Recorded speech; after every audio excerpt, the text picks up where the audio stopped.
It might look a bit silly to use a microphone here, but the reason is that it's being recorded and being put on YouTube. So if you want to remain anonymous, don't ask any questions. If you want your moment of fame, say hi to the audience. My name is Chris van het Hof. I'm a researcher. I also organize events, and I'm here to talk about my book, Helpful Hackers. It might be that in the other parallel sessions they are now talking about cyber threats. It's getting worse. Cyber criminality is a big industry. You need to buy the solutions from the companies in order to cope with these threats. We have very extensive policies being put into place. And in the end, you're hacked anyhow. So this is not a really positive message, isn't it? It's not something really cheerful to be happy about. Here in this room, all day we bring a message of hope, that hackers can actually help us improve security. And what's more, cybersecurity can also be fun. Because in my daily life, I'm not only a researcher, I also organize events. And, this is one of the events I was at a couple of years ago. It's the NCSC 1 cybersecurity conference in the Netherlands. It's every year, it's a big, you might as well say, cybersecurity festival with over 1,000 people like you. People from government, but also people from law enforcement. And here I am in my studio talking to these two guys. Here on the right we see Ricky, who's a hacker. And on the left we see Frank, who's a security officer at a university which was hacked by Ricky. Which is not a thing, because you're there at the security conference, and we also put this movie on YouTube. And Ricky is actually telling these guys that he was the one who hacked this university, and they had damage about 100,000 euros. And Frank is smiling. Why? Well, are there any techies in the room? People who do code and stuff? Yeah. Only one. Okay, then I'll skip the technical part, but he practically owned the university. He could do all sorts of stuff, you know. He had access to the account of everybody. He could also wake up the computers in the middle of the night. He was playing videos from their servers to show off to other hackers. Why? Because he just got a kick out of it. He loves hacking. He's the kind of vandalist, you can say, in the hacker scene. He also been to jail for 18 days, which in the Netherlands you have to be a real tough hacker to go to jail. Still, he is here at this conference. And the police officers who arrested him were also there. And he is confessing to this guy that he actually hacked their university. So this is a big question. Is he allowed to? Why isn't he caught? And why is Frank even smiling at him?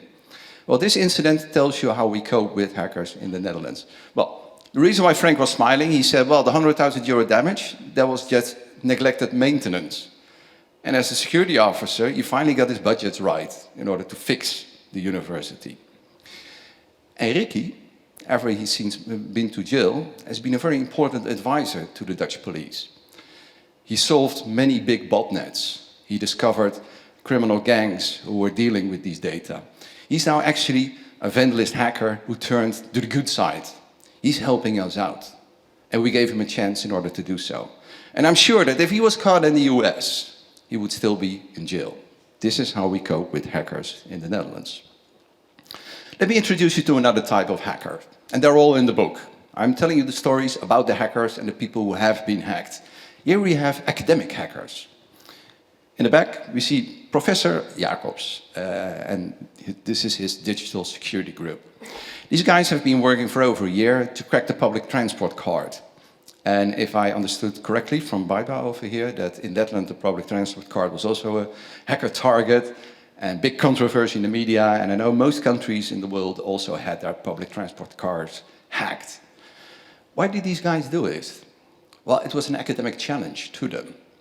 Because the public transport card, they use an RFID chip, you know. They communicate with radio frequency to a reader.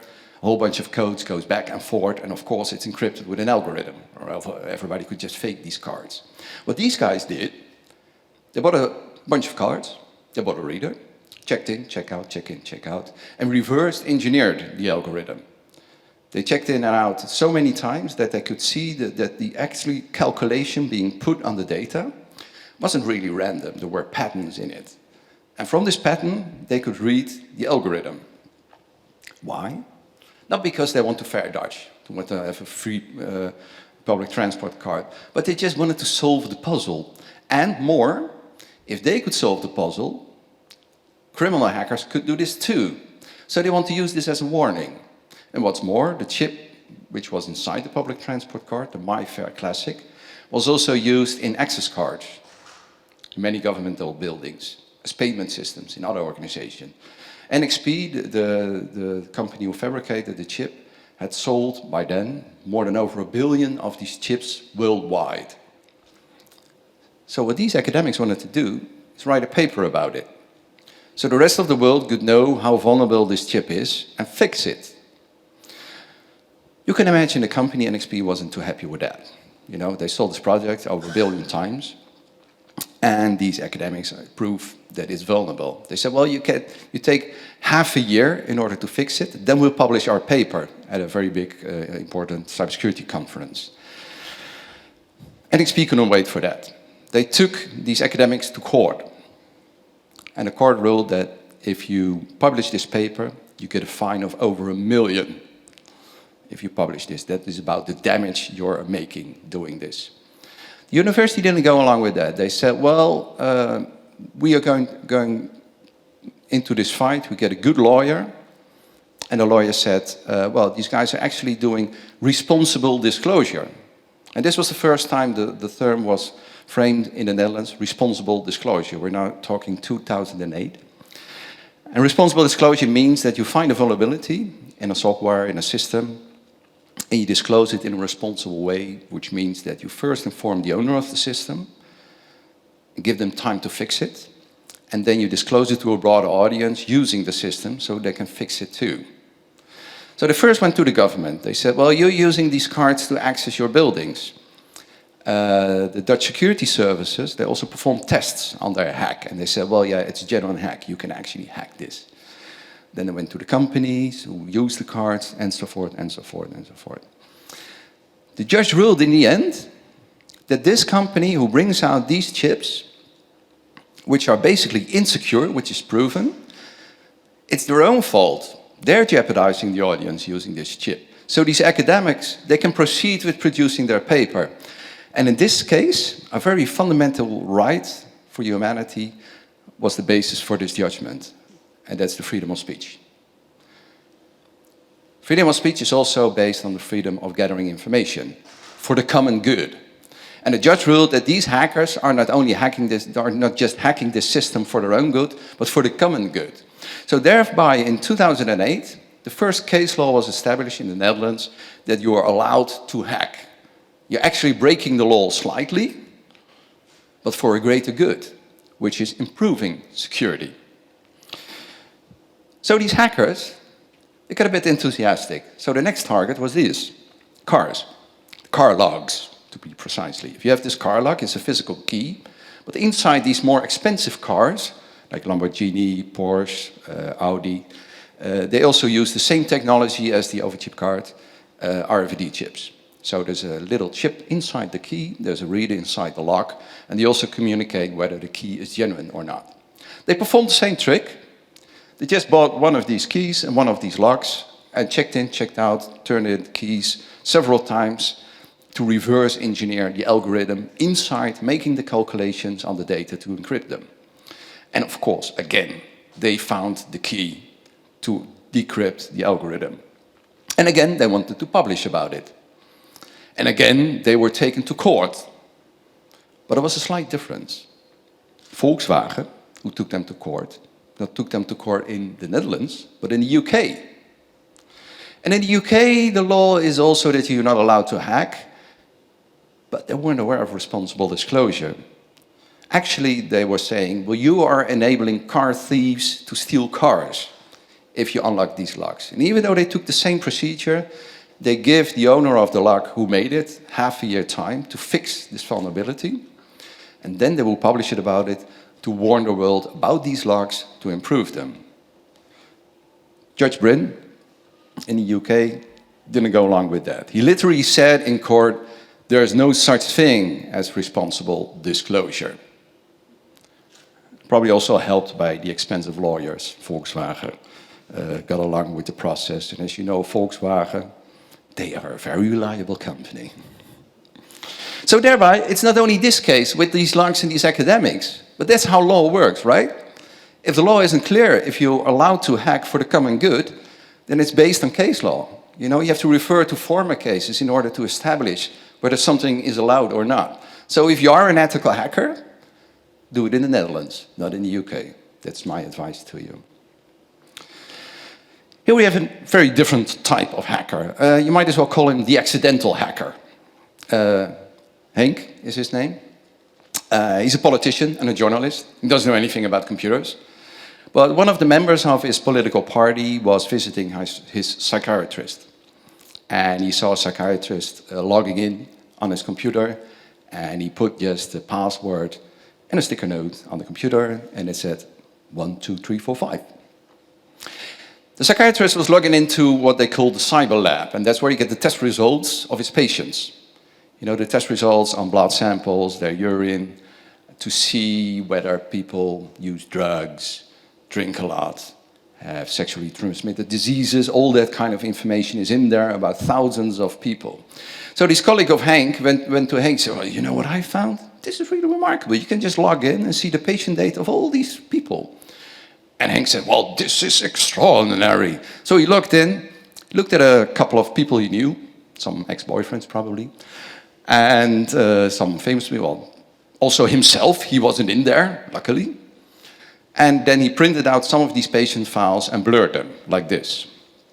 Because he needed proof, and he didn't want to jeopardize the reputation of these people in the database. Then he called up the hospital and he said, well, I found this vulnerability in your system, please fix it. And then they said, well, could you call back another time because the person available is not yet available for it. Then you don't know Henk, because he's a journalist, also at the time, not only a member of parliament, but also a journalist. So he went to the media and he made the story together with the journalist. And he said, well, journalist, look at this. He went to his computer, typed in the password, showed the patient files, printed out some more, blurred the names, and then they got a great item on television. You can imagine that the hospital wasn't too happy with that. Fundamentally, they were right to prosecute Henk because he committed computer criminality. But again, Henk claimed, I'm not doing this just to bug you off or to look at these patients. I'm doing this for the common good. To prove that your systems are fundamentally vulnerable because you can so easily log in with such an easy password. This is medical data. You need better protection doing that. Again, the ruling of the case was that the judge said, this is for the common good. But he added two minor things to it, which are very important.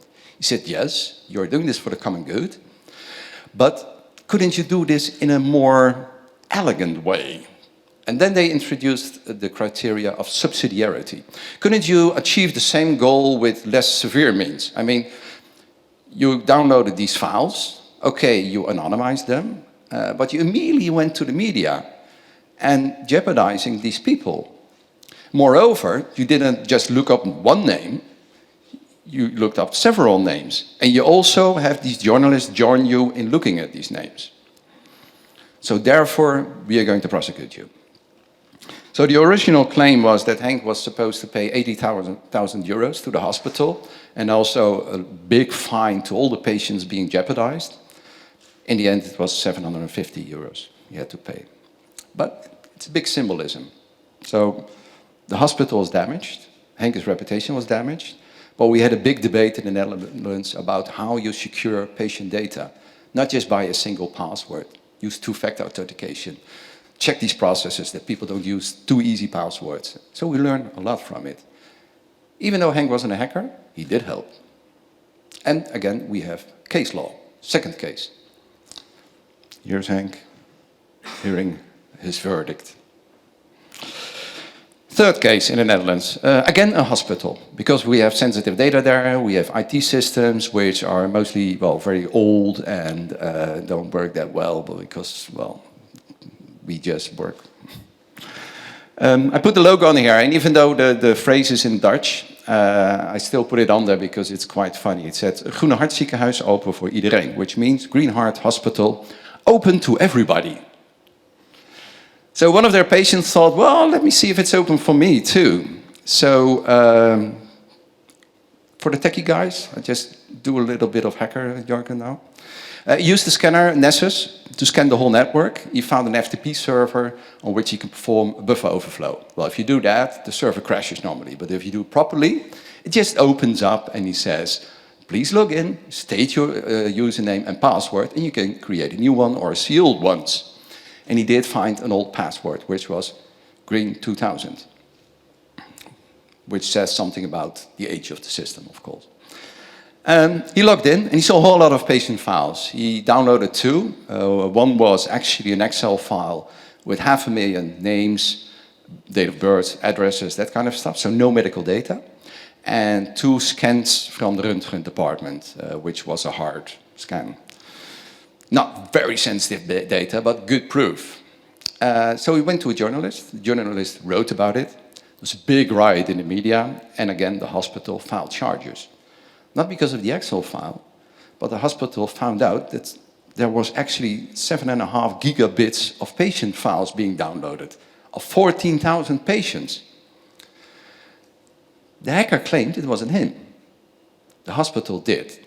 And this was a very techy, very difficult case for the judge. So I went to court along with the prosecutor and along with the guy being prosecuted.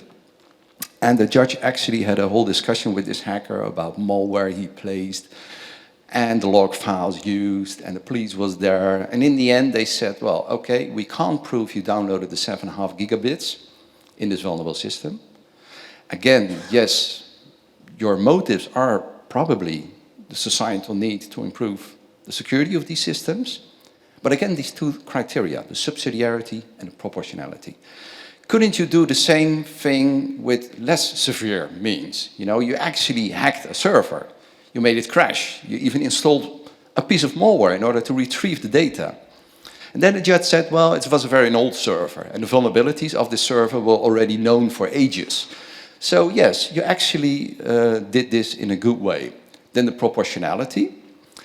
Well, somewhere in his interrogation, he said that he was also looking for names from some famous people in the Netherlands. Well, you're not going to do that. So on the criteria of proportionality, he was charged with mandatory labor of 120 hours in order to make up for the mess he made. And I hope he's not going to fill that time with doing IT work for hospitals. So 3 cases in the Netherlands, and I think, well, we see that we're a broad international audience. You had in your country similar cases, you know, ethical hackers demonstrating vulnerabilities in systems, hospital, public transport, governmental systems. They try to solve the puzzle in order to get there before the bad guys get there. And hopefully, in your country too, we have case law saying, first, did this hacker act with societal motives? Is it in a societal need that this hacker performed this hack and proved this vulnerability? Could he do it in a less severe mean? You know, imagine you're a victim, that your reputation is ruined in the media. You know, can't you do this in a more subtle way? And is it proportional? How much damage do you need to make? How much data do you need to download in order to prove that the system is vulnerable? So these criteria you can take along home and say, to judge whether hacking is ethical. Meanwhile, with all these cases, we had a lot of fun in Parliament because, well, it's technical stuff. Well, we do have a lot of politicians who like to jump on it. And in every case, we had huge debates in the Dutch Parliament, mostly members of Parliament saying, well, we need a sort of whistleblower agreement for these hackers, you know, that they are not prosecuted if they show vulnerabilities. But then the minister said, well, you know, if we allow hackers to hack everything, you know, it becomes a big mess. So we came with a solution which is typically for the Dutch. We came up with a protocol. So we negotiated with everybody, not only with the members of parliament, system owners, but also with the hackers themselves, all sorts of organizations being involved in cybersecurity, and they came up with this document. It's a policy for arriving at a practice of responsible disclosure. Governmental papers are mostly very boring and very long. This is actually a good readable piece. You should read it. It's only 6 pages with bullets, but let me summarize it in one slide. If you own a system which deals with personal data, put responsible disclosure policy in place, which means that you have an online form to report. You know, it's simple as that. If you have a website, put somewhere a page which says report vulnerabilities, do responsible disclosure, anything like that.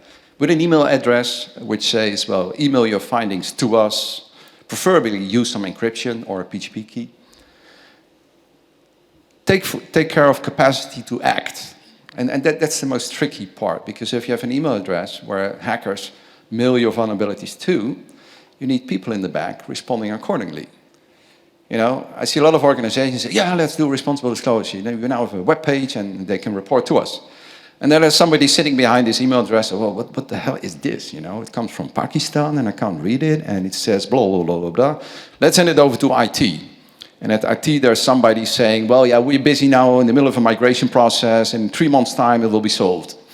Nothing really happens. Then hackers really become obnoxious and they start publicizing about you. So you need somebody from IT, but also somebody from communication, somebody from the legislation department, in order to act appropriately and fast.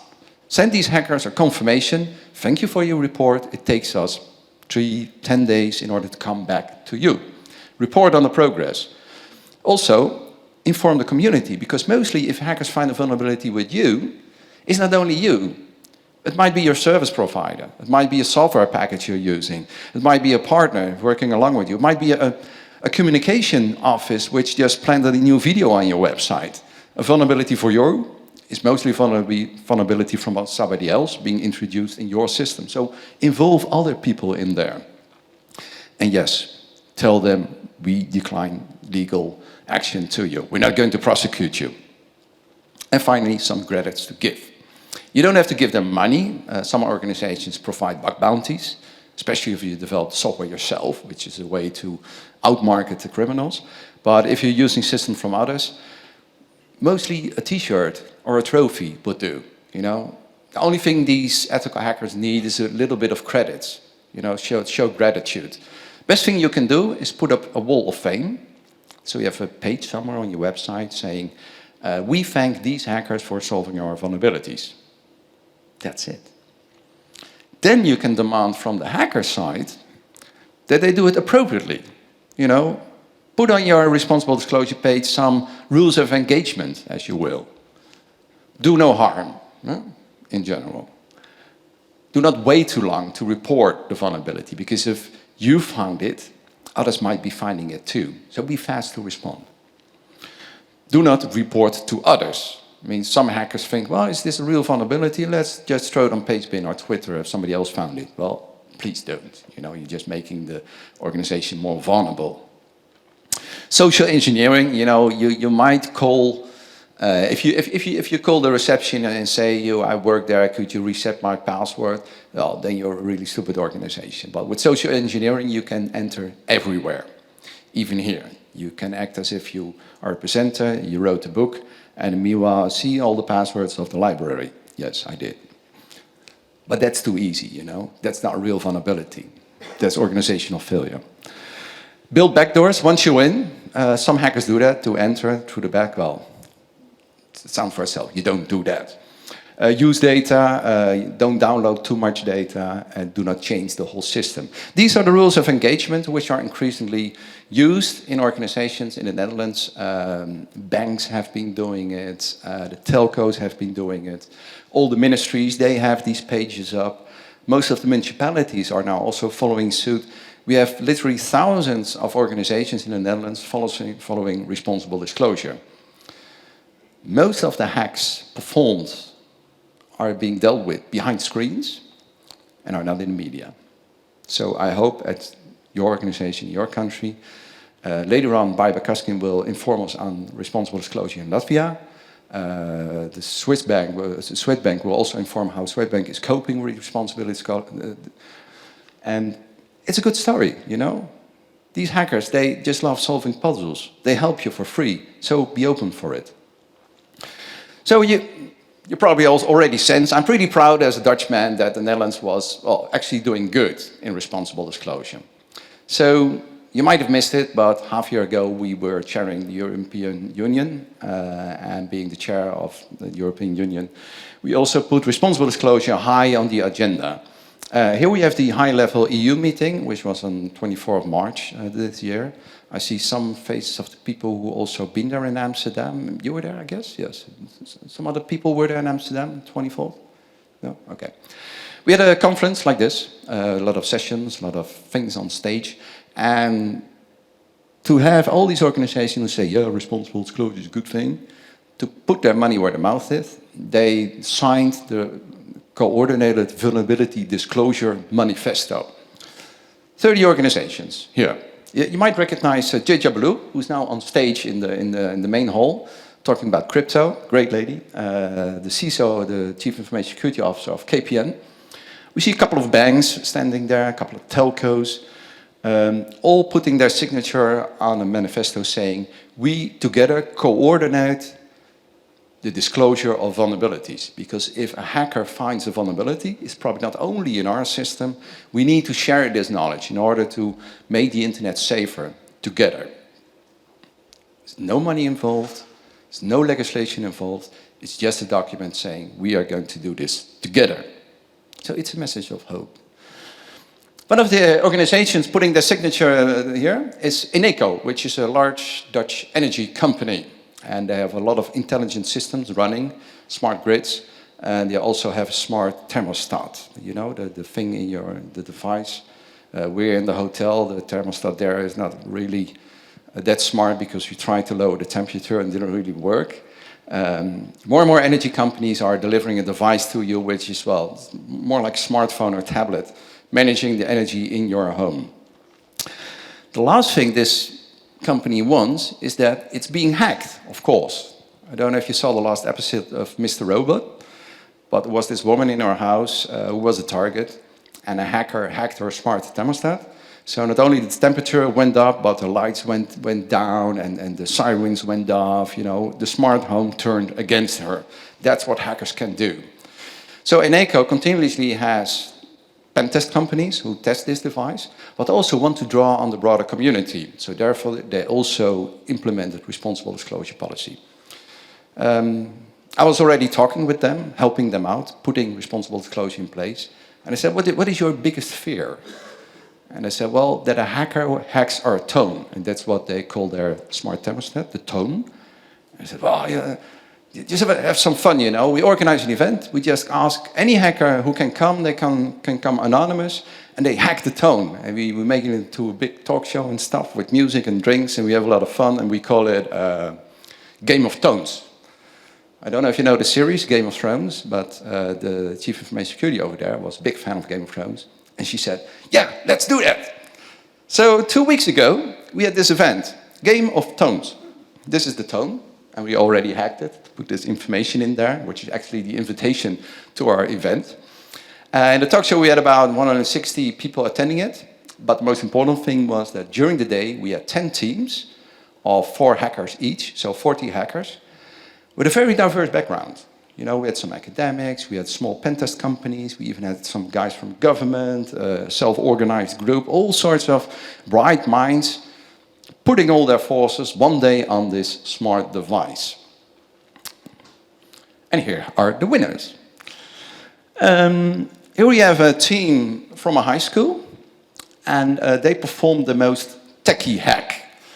I'm not going to tell you what they did, because then I will be disclosing the vulnerability before it's being fixed. So can you imagine, you're an energy company, you don't want your device to be hacked, you invite 40 hackers to hack your device, and you trust that both the hackers as well as me do not disclose this vulnerability to a broader audience, or else you can hack their device, which is currently being used by 300,000 households. I mean, this organization puts itself very vulnerable. Why? They just want all these diverse opinions on their device in order to help them. Most techie hack by the high school guys. Here we have the weirdest hack, which was a team which wanted to remain anonymous. which is okay with me, you know, because that was one of the rules of engagement. Some people work at an organization and are not allowed to hack in their free time, so we call this Team Sesame Street. And Team Sesame Street performed the most weirdest hack because they did all sorts of things you don't expect. They even used the event itself in their scenario. They started with all sorts of things to influence the audience and stuff like that, did all sorts of weird stuff, but it was truly a very severe hack in a weird way. For me as a presenter, it was a bit difficult. You know, you hand out a trophy to a group of anonymous guys, and we want to put it on YouTube. So I thought, well, who's going to collect the trophy? To my astonishment, the trophy was collected by the director of the Dutch Cybersecurity Center. These were governmental hackers, which disclosed their identity on stage. Finally, we had the most dangerous hack, which turned out to be a small pen test company. What small pen test companies mostly do, they have very creative hackers who want to do only one thing, which is hacking. So even if they're not working in their free time, they just group together and say, oh, what's our next target? And they already thought that we are going to hack the tone. So they were working frantically the whole day, and they performed the most dangerous hack, because if their scenario comes true, a lot of shit happens. And again, I won't tell you what. Because Eneco is now behind the screen, fixing these vulnerabilities and reporting it to a broader audience, making itself perhaps more vulnerable, but saying to other energy companies, these are vulnerabilities we find in energy systems, which might be in your systems too, so fix them. And actually we're forcing them to fix them as the information gets out. This is a way to say cybersecurity, you know, it's doomsday, but it can also be a lot of fun. You know, organize these kind of hackathons. Use the wisdom of the crowd, the swarm intelligence in order to test your systems, because these guys are there, girls too, who want to do this for you, for free, just for fun, as long as you give them the credits for it. A trophy, a t-shirt, some hardware stuff, it's enough. You don't have to pay them millions of dollars, as some hacker companies do. Well, this is me having fun. This is our bass player having fun with the tone, of course. They make music with it. Just a way of saying, use creativity to test your systems. But of course, there are organizations who can do this much better than I do. So let me just name a couple of them in order to show you how hackers can help you in a more professional way than we did. Here we have Zerocopter, which is a team of, well, the core team is 35 hackers you can hire in order to test your system. So it's like a normal pen testing company. But they also draw from a global community of hackers, which they provide bounties to themselves. So bug bounties, but then provided by a third party you can hire. And you need these guys in order to establish whether what they found is really serious. Because I don't know if you already have a responsible disclosure program, but you get all sorts of bogus notifications, you know, people who think they found a vulnerability, shout very hard, do something about it, but actually it's not really a vulnerability. So you need these guys in order to establish whether it's really something or not. Here we have Schubert Phyllis, who is a managed hosting provider. And of course they had a responsible disclosure program for their cloud service themselves, because they're handling a lot of data from banks and stuff. But they also provide to their customers as a sort of add-on service that if you have websites and stuff, you can also place your responsible disclosure policy with us, and we manage it for you, because you need this capacity to act. And if you don't have this capacity, there's other people doing that for you. Here we have HackerOne, which is also a more global forum, and it works a little bit like the Airbnb of ethical hacking. If you are a hacker, you can go to them and you say, well, this is my hacker name. You don't have to use your real name. Still, you need some way to transfer money to you. And if you're an organization open for responsible disclosure, you can also go to them. Say, I provide a bug bounty for every vulnerability you'll find. The only thing HackerOne does is add a little to it, 20% to the bug bounty. That's where they run the platform. But more important, behind the screens, there are true hackers who can value the reports you get. So you don't need to hire a company, you just go to the platform. Bugcrowd works quite similar. Also a platform where hackers can say, well, I want to join your program. If you're an organization, you're open for responsible disclosure. You put your name up there. Big companies do this. It's a way of testing your systems continuously, and it costs you much less money than hiring real pen testers, which only do it in a very scoped way. Finally, there are some people who continue to do it for free. Here's one of my big heroes, Victor Gevers. On Twitter you can find him as 0xDude. He's been doing responsible disclosure now for 17 years in a row. He's a governmental official and he works at the Shared Service Center. During the night, he continuously looks on the internet if there are vulnerabilities and reports them in a very responsible way. Already more than 5,000 times. Big chance that personal data from you, and you has been in one of the databases which was vulnerable, and Victor fixed it. And you never knew him. It was never in the media. He also never got a court case. He just loves to solve the puzzle and help people out.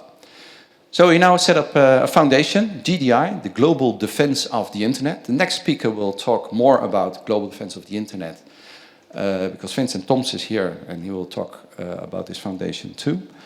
Meanwhile, Victor will continue to make us safer. Because the message I would like to bring to you today, we've been talking about cybersecurity as a doomsday scenario. You know, we're putting a lot of effort, a lot of money in order to secure ourselves, and we're being hacked anyhow, which is not a real positive story. My story is that hackers think different than others. Are there any hackers in the room? If you are, you might as well see a pattern here. And there's a little mistake in the pattern. Yes, you nodding? Then you're a true hacker. I won't say which mistake, because then I'll disclose the vulnerability and can't use this slide anymore. Use these hackers. They are the wisdom of the crowd. They are the swarm intelligence you need in order to build your defense. Don't ignore them. You need to use these hackers, because they can help you, and you can help these hackers help us too. Thank you very much.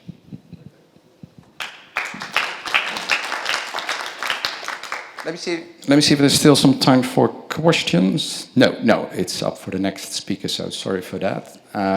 Thanks to the audience on YouTube. See you next time, and use the Twitter handle CVTHOF, and see you next time.